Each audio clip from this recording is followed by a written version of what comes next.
Good evening po to everyone. I am Shaira Wong and I will be discussing the further issues regarding human resource management. So while many HR functions are performed by managers in organizations, there are peripheral aspects that play a significant role in managing human resources. So this report will explore several crucial topics that go beyond HR functions. So it will look into areas ranging from policies and procedures to health and safety issues in the workplace. So these are the objectives of my report. So first is the human resources, policies and procedures. Policies and procedures are like the guiding rules and instructions that libraries follow when it comes to managing their employees. So just like how we have rules at home or in school, organizations such as libraries also have their own set of guidelines to ensure everything runs smoothly. So for example po dito, isa kang captain ng volleyball team and you want to make sure that everyone knows what to do and what's expected of them. So to do this, you would create a game plan. Well, policies are like the game plan for libraries. They are statements that the library management creates to outline their plans and actions. So itong mga policy na ito po yung nagko-cover ng important topics such as yung pag-hire ng new employees, promoting existing ones, and other important decisions that affect the library or the organization and its employees. Pero bakit nga ba importante ang policies? Well, think about an organization like the library without any guidelines. So, 'di ba, kung wala 'yon, libraries or organizations would be chaotic. However, with policies in place, decisions become more organized and consistent. So, it's like having a roadmap that everyone can follow. So these policies help the organization make fair and informed choices by reducing random or impromptu decision making. So for example, let's say you're curious about how salaries are determined in a library or kung kailan at paano nangyayari yung performance appraisals. So these are the kind of things that written policies explain. So policies make it clear to all the employees how things work and what benefits they can expect. So it's like having a user manual for working in an organization. So, in bigger libraries naman po, they may have specialized human resource departments that handle these policies. Pero ultimately, it's the library director who has the final responsibility for creating and implementing the policies. However, kailangan pa rin kumuha ng director ng input galing sa iba, katulad na lamang ng supervisor or the staff members to ensure that the policies are fair and practical. So dito, it's like a teamwork where everyone gets a say in creating the rules. So involving different groups of people in the process of discussing, evaluating, and writing policies is a great way to make sure that everyone's ideas are considered. After all, the policies will affect the people working in the library. So, mahalaga talaga na ma-include yung perspective nila sa policy na gagawin. So, next po. So, an effective set of HR policies serves a number of functions. So first, when library management develops HR policies, they have to consider the needs of both the employees and the organization. So dito natin nahanap or maaaring mahanap yung perfect balance between what the library needs to function smoothly at kung ano ba yung kailangan ng employees for them to feel supported and valued within their organization. So dito, just like a puzzle, the policies have to fit together in a way that makes sense for everyone involved. So next, Effective set of HR policies ensure that every employee is treated fairly and consistently. So imagine if each supervisor in a library made their own rules. Mas magiging magulo at unfair, di ba? But with clear policies in place, all supervisors would need to follow the same guidelines. This means that every employee receives equal treatment regardless of who their supervisor is. So, wala nang favoritism or discrimination can sneak in because the policies provide a solid framework for decision making. So think of it like a game with clear rules. If everyone plays by the same rule, it's fair for everyone involved. So these HR policies create a level playing field for all the employees. So another amazing thing about HR policies is that they provide stability even when managers or supervisors change. So we know that in any organization, people come and go, but the policies remain consistent. So when a manager steps in, they have a written standard to follow.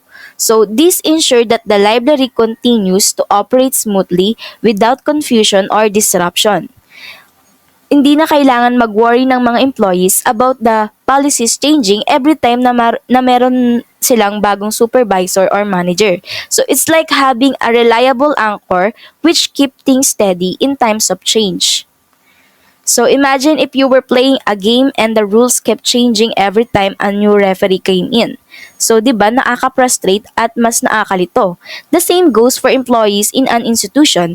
They can focus on their work and feel secure knowing that the policies remain stable regardless of any personnel changes.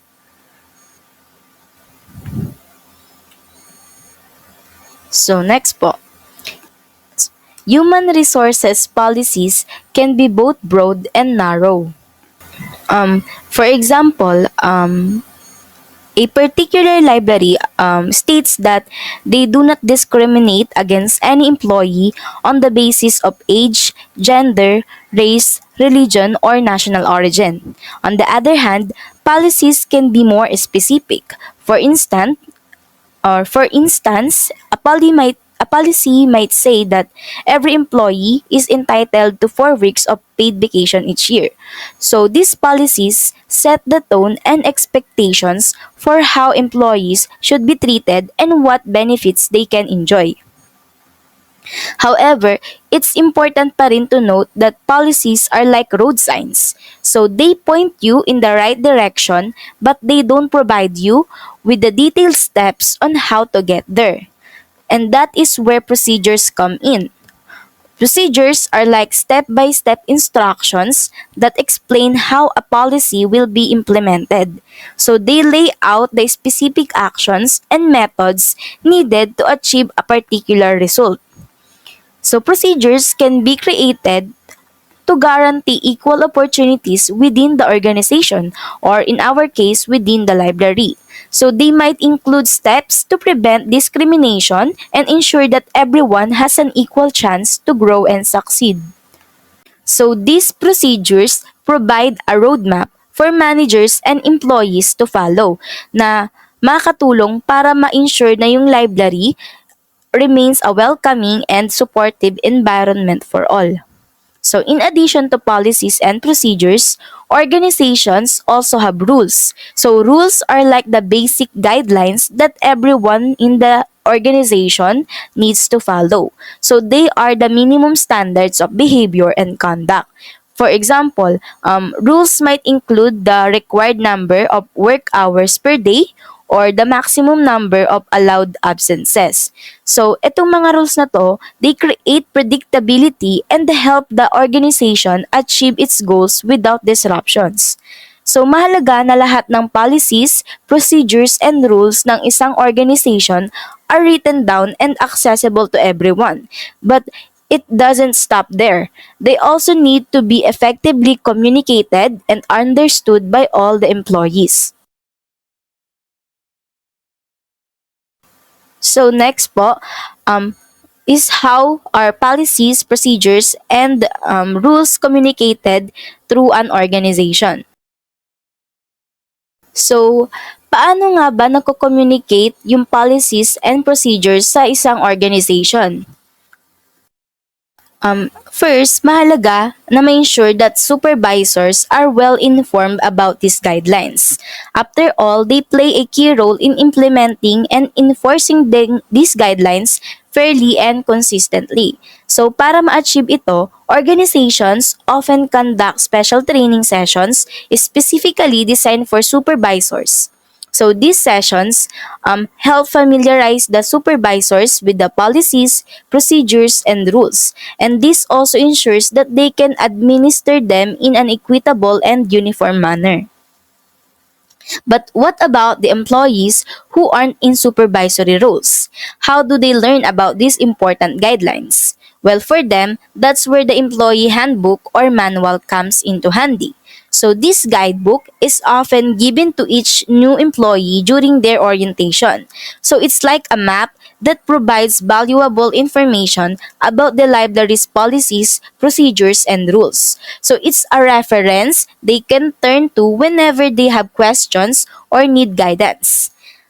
In many libraries, employees can also access this information through their library's intranet, which is like an exclusive portal where all important details are available. So it's imperative to note that communication doesn't stop there. Just like technology updates and improves, policies, procedures, and rules may also undergo changes and improvements over time. So when these changes are implemented, mahalaga for the immediate supervisors na i-communicate at i-explain sila ng maayos sa kanilang mga employees. So these supervisors play a vital role in ensuring that the changes are properly understood and followed. So it's like having a personal guide who walks you through the updates, making sure that you're on the same page. So next po is the career development. So a career is a series of stepping stones that you encounter throughout your life. So each position you occupy, each opportunity you seize, forms a part of this path. So career development is like a guidebook that would help you navigate your journey and create a career that brings you joy and satisfaction. So while the responsibility for career development ultimately lies with the individual, the best organizations pay attention to this important aspect. So bakit? Because employees or when employees find satisfaction sa kanilang career, they are more likely to stay with the organization that would help the organization reduce turnover and retain their valuable human resources. So by keeping talented individuals around, organizations can hold on to their valuable human resources. So typically, careers are taught to go through certain stages. So these stages are as follows. First is the pre-career stage. So this is the stage where it all begins. During this phase, individuals starts contemplating what profession or job they aspire to pursue. So it's like browsing through different genres, exploring possibilities, and discovering their interests. So it's an essential time of self-reflection where individuals form their dreams and aspirations. So the second stage is the early career. The early career stage commences when we enter the job market and take our first steps toward establishing a career. So an example of this is when the fresh grad students accept their first professional job in their respected field. So this phase comes with its own set of challenges, like securing that first job and establishing oneself within the organization. So sa stage na ito, nangyayari yung time of growth, learning, and building a solid foundation for a successful career. So, next is the mid-career stage. So dito, after gaining a few years of experience, we enter the mid-career stage. Dito na nagiging mas familiar yung individual sa kanilang chosen field and they might even have been promoted to a managerial role. Pero mahalaga pa rin na tandaan natin na yung mid-career can also bring its own set of challenges such as what we call the plateauing, kung saan yung individuals they feel stuck and they feel the lack of growth opportunities. So it's a phase where we must reassess our goals and find new ways to keep progressing. So next is the late career stage. So sa stage na to, individuals are firmly established na within their organization and already have accumulated extensive expertise and knowledge. So sa stage na to, individuals are highly valued for their contributions and they often serve as mentors to younger professionals. Ito rin yung phase of reflection kung saan the individuals may start contemplating their retirement. So, the last stage is the retirement. Traditionally, retirement meant leaving the workforce at the age of 65. However, dahil sa pagbabago ng panahon, retirement age has become more flexible. So, some people retire earlier while others continue working in part-time or temporary roles. Retirement doesn't necessarily mark the end of one's engagement with work. So it can be a transition into new opportunities or a chance to pursue different interests. So traditionally, career stages were seen as a clear-cut progression, but the reality is far more diverse. People navigate through these stages at their own pace and in an era where career changes are increasingly common. So some individuals may not experience all the outlined steps while others might go through them multiple times. So as we can see in the diagram, some arrows in the figure representing career stages point both forward and backward. So ito yung nag-illustrate na karamihan sa tao ang nagsiswitch ng career or kahit na yung mga nag-retire na ay bumabalik pa rin sa kanilang work. So it's important to understand that career stages are not always linear. They can vary for each individual and this figure is merely a guide and not a strict roadmap. It is essential that we embrace the unpredictability and be open to new opportunities along the way.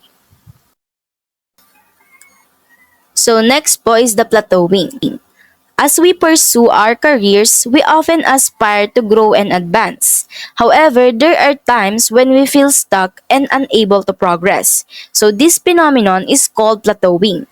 Plateauing happens when employees desire to advance in their careers but find themselves unable to do so. So plateauing commonly occurs during the mid-career, as I have mentioned earlier, and can manifest in two ways. So the first is structural and the second is the content plateauing. So structural plateauing occurs when individuals no longer receive promotions within their organization. So it's as if they have reached a ceiling that prevents them from climbing higher on the career ladder. So imagine being in a job for years without any opportunity for growth or advancement. So this can lead to feelings of frustrations and a sense of being stuck. So second is the content plateauing. So content plateauing arises when a job becomes repetitive, lacking new and challenging tasks. So dito, picture yourself performing the same task day after day without any opportunity to expand your skills or take on exciting projects. So this can lead to a sense of boredom and dissatisfaction that would hinder your professional growth. So there is also a special type of plateauing which is known as the glass ceiling, and it affects women and minorities in particular. So the glass ceiling is an invisible barrier that limits their upward mobility within an organization. While progress has been made in the past 2 decades, women and minorities still face challenges in reaching upper management positions that reflect their representation in the general population. So when careers hit a plateau, employees find themselves stuck without the excitement of promotions or new challenges. So this can lead to frustration, depression, and reduce productivity. Plateauing can cause various issues within the workplace, and employees may become irritated with their colleague and develop a negative attitude towards bureaucracy. So furthermore, valuable workers may start seeking employment elsewhere if they feel trapped in a situation without the growth opportunities. So that is why managers should use strategies to help their employees overcome the stress of plateauing.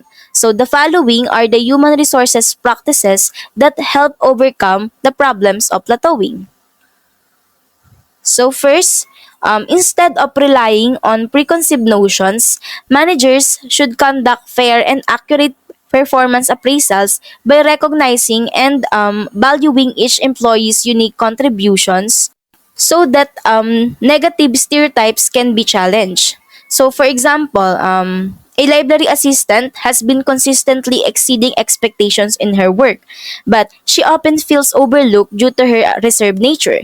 So, by providing an accurate appraisal of the library assistant's performance, her manager can prevent any unfair assumptions and acknowledge her valuable contributions. So second is to ask around to appreciate fully how employees contribute. Managers should actively seek feedback from colleagues and team members to gain a comprehensive understanding of each employee's unique skills and contributions. So this helps create a more inclusive and appreciative work environment. So for example, by consulting with coworkers and staff, a manager has able to recognize the exceptional problem-solving abilities of a librarian who has been feeling undervalued and underutilized. So next naman sa training, first is train for the future and not for advancement.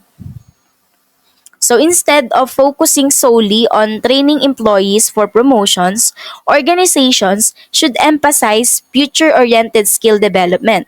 So this would equip the employees with the skills needed to adapt to the evolving roles and responsibilities. So as an example, yung library, pwede silang mag-offer ng workshops on emerging technologies which would help their employees expand their digital literacy skills and stay ahead sa changing information landscape. So second, train everyone to contribute, not just the past trackers. So organizations should provide training opportunities for all employees. They must emphasize that growth and contributions are not limited to a select few. So they must ensure that training programs are accessible to all their constituents regardless of their current career level or the perceived advancement potential. So for example, a library should invest in training sessions that would empower all their staff members to contribute to their community outreach initiatives. So this would help recognize that everyone can make a positive impact. So next naman po is in the career development and staffing. First is to broaden opportunities to grow on the job. Managers should create avenues for employees to take on new challenges and responsibilities within their existing roles. So, this would help encourage growth and prevents monotony. So, for example, a cataloger na expert sa metadata management is given an opportunity by their manager para gumawa ng project in revamping their library's cataloging system. So itong kind of opportunity na to would prevent the cataloger from plateauing, which would also allow her to expand her skills and contribute to the organization in a new way. So second is to remove roadblocks to lateral and downward moves. Employees should not confine to traditional upward career paths. So managers should create an environment kung saan maaka-explore ng different roles yung kanilang employees at maaka-explore ng ibang career paths within sa kanilang organization. Even if it means that they are stepping away from the traditional upward mobility. So for example dito, a library may establish a job rotation program that would enable their librarians to gain experience in various departments and broaden their knowledge base. So third is to help employees identify new challenges. Managers should engage in open conversations with employees para maintindihan nila yung career aspirations ng mga employees nila at matulungan nila ito na ma-identify yung kanilang new areas of interest and challenges doon sa kanilang current roles. So, for example, a librarian who is passionate about children's literature is encouraged to pursue professional development opportunities sa youth services and storytelling. So, next is about the compensation. First is to pay employees for performance, knowledge, or teamwork. So, organizations should consider a comprehensive approach to compensation. So, they should recognize not only the financial incentives but also rewarding exceptional performance, specialized knowledge, and effective teamwork. So, for example, a library may institute a bonus program that would acknowledge their librarians who consistently deliver outstanding services or implement innovative programs. Second is to look beyond financial compensation. Organizations can also offer non-monetary rewards such as flexible work arrangements, additional time off, or professional development opportunities para mas ma-motivate and ma-engage ang kanilang employees. So for example, dito the library may provide their librarians with an option to work remotely 1 day a week that would allow them to pursue personal interest and recharge, which would possibly result in an increased job satisfaction. So third is to check to see if your perks send the right messages. So dito, organizations need to assess whether the benefits and the perks offered by their institution is aligned doon sa values and aspirations ng kanilang employees and to make adjustments if necessary. So this helps create a supportive work environment.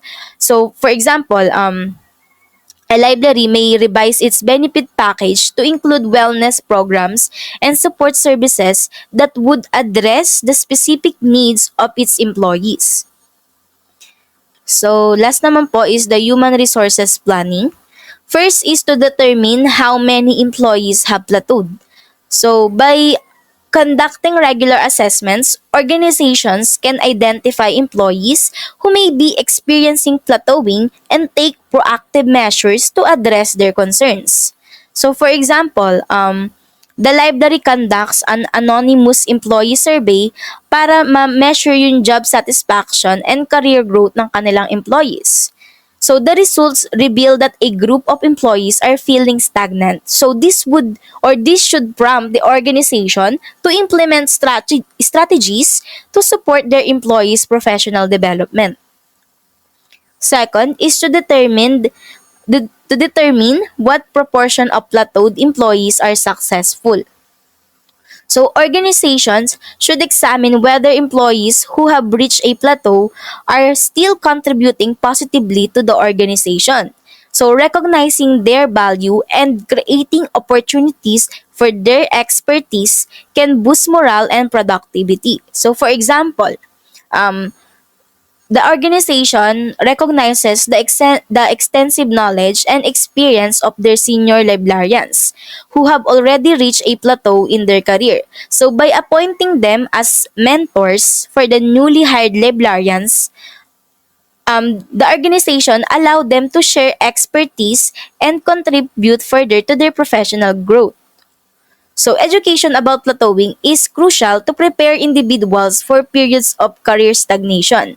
Managers should strive to make jobs interesting and maintain workers' enthusiasm, especially for those whose careers have plateaued. Pero mahalaga rin na maunawaan natin that some employees welcome plateauing at certain points in their careers. So dito, the employees may seek fulfillment outside of their work and may prioritize their families, volunteer work, hobbies, or other activities over career advancement. Employers must recognize and accommodate these diverse needs of their employees or of their workforce. So, a more adaptive framework katulad ng corporate lattice can replace the traditional corporate ladder that would allow individuals to move in multiple directions instead of solely up and down. So, the next po is mentoring. So, mentoring is an important aspect of career development kung saan an experienced person known as a mentor guides and support another individual, kadalasan mas bata, in achieving their goals. So, mentoring has gained significant attention across various fields dahil sa proven connection neto sa career success. So, numerous studies consistently highlight the role of mentoring in helping individuals reach top administrative positions within organizations. And without the guidance and support of mentors, few individuals are able to advance to such high levels. So, mentoring encompasses four key functions. First is the teaching. Mentors provide valuable knowledge, skills, and expertise to their proteges, helping them learn and grow in their chosen field. So next is the psychological counseling and emotional support. Mentors offer guidance, encouragement, and a listening ear which help their proteges navigate the challenges in workplace and build resilience. So next is the organizational intervention. Mentor help assist their proteges in understanding and navigating the organizational dynamics, protocols, and system that would impact their career growth. And lastly is the sponsoring. Mentors also advocate for their proteges, recommending them for more opportunities, projects, or promotions, and helping proteges to expand their professional networks.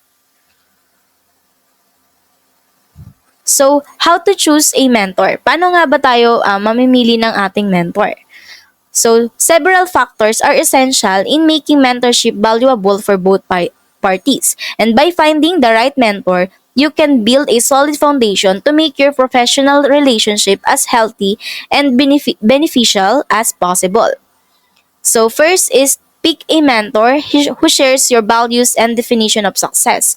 So, look for a mentor who aligns with your core values and shares your vision of success. So when your mentor understands your aspirations and industry, they can provide tailored advice for your specific journey.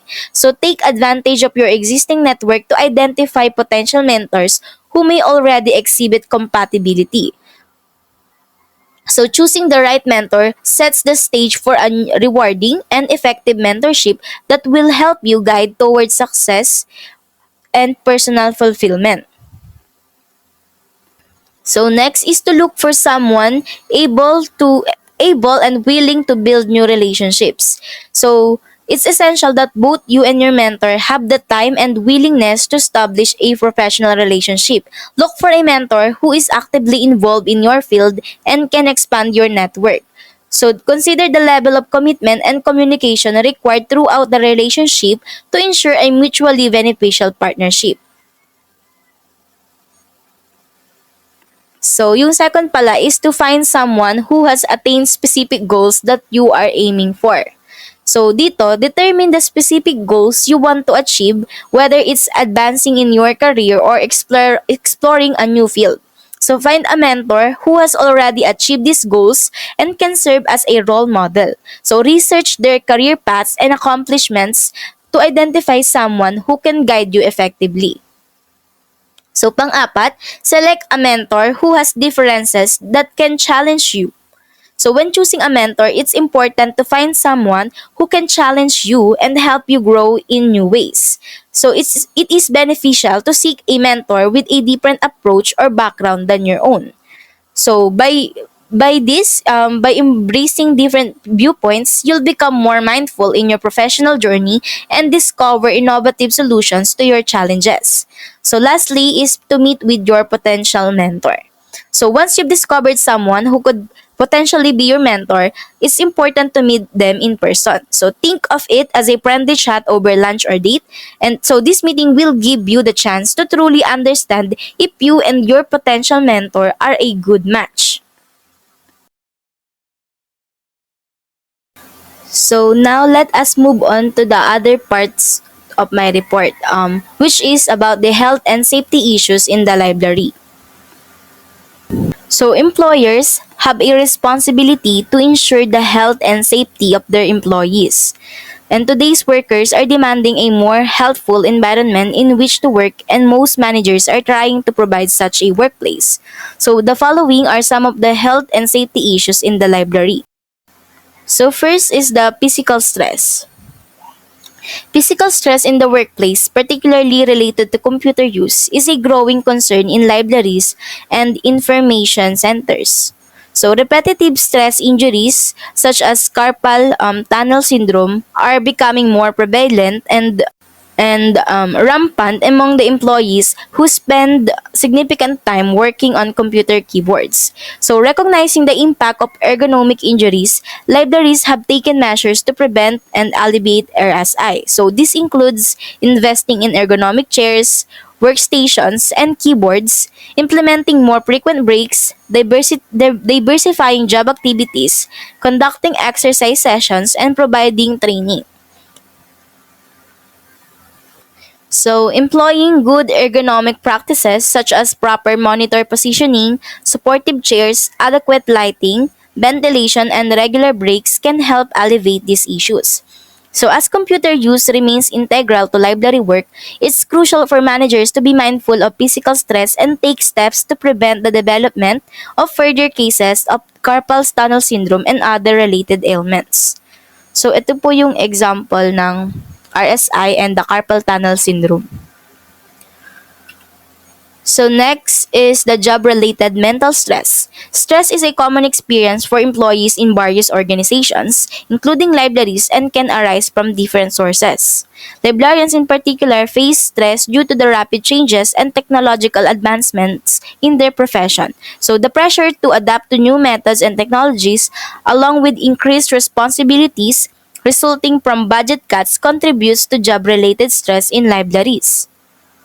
So, understanding and addressing job-related mental stress is crucial for managers to create a supportive and health work environment for their employees. And by recognizing individual differences and providing appropriate assistance, managers can help employees cope with stress and maintain their well-being.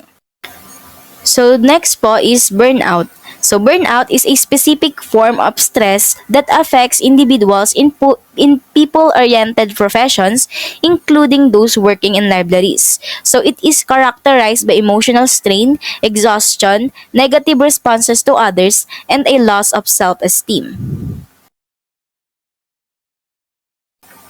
So, the following po are the tips suggested in library mosaics to reduce the feeling of being burned out or overstressed. So, first is to find time to play. So, to avoid being burned out, you need to get away from the workplace and spend more time with your family and friends. Second is to get physical. Try to work physical activities into your day and focus on something else besides work when you are exercising. Third is to set realistic objectives. Most stress arises when you feel overwhelmed at work, so try not to prioritize your projects. Do not strive for perfection, and good enough will do. Next is to use your support network. Turn to people who will support, encourage, and give you candid feedback. And lastly is to keep your options open within your present organization. Individuals who burn out usually feel that they have no way out, so look for other areas of the organization in which you might be happier. Update your resume and be prepared to show what you can contribute to the organization in other areas. So, by addressing burnout proactively, both employees and managers can create a healthier and more supportive work environment in libraries and other settings. So, next po is the violence and crime in the workplace. So, violence and crime pose significant challenges in many workplaces, including libraries. So, while libraries are generally considered a safe space, incidents of violence, assault, robbery, and vandalism have unfortunately transpired.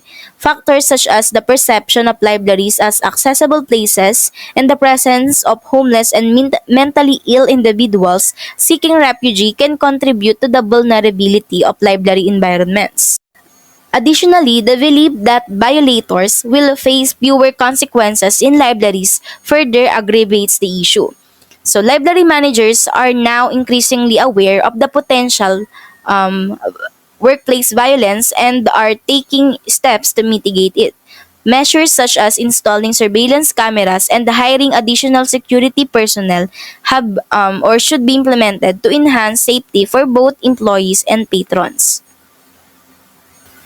So, while many libraries have plans in place for natural disasters, fewer have preparedness programs for violence in the workplace. So, mahalaga para sa mga library na magkaroon ng manuals and training for emergencies para masigurado na alam ng library personnel kung paano tugunan o paano mag-respond doon sa situation. So, security policies should also be clearly stated to protect both librarians and patrons. So, investing in the health of employees not only improves their individual experiences but also enhances productivity and the overall organizational achievement. So, in conclusion po, the role of human resources in libraries and information agencies is of utmost importance. As these organizations grow and face budget constraints, HR becomes even more vital for effective management. And by integrating diverse HR tasks and prioritizing employee fulfillment, organizations can operate efficiently and fulfill their mission. So, meeting the challenges of providing the best HR is crucial for the success in the ever-changing landscape of libraries and information centers. And embracing this focus on HR will ensure sustained growth and effectiveness in the future. So, that is all po for my report. And these are my references. Thank you po for listening.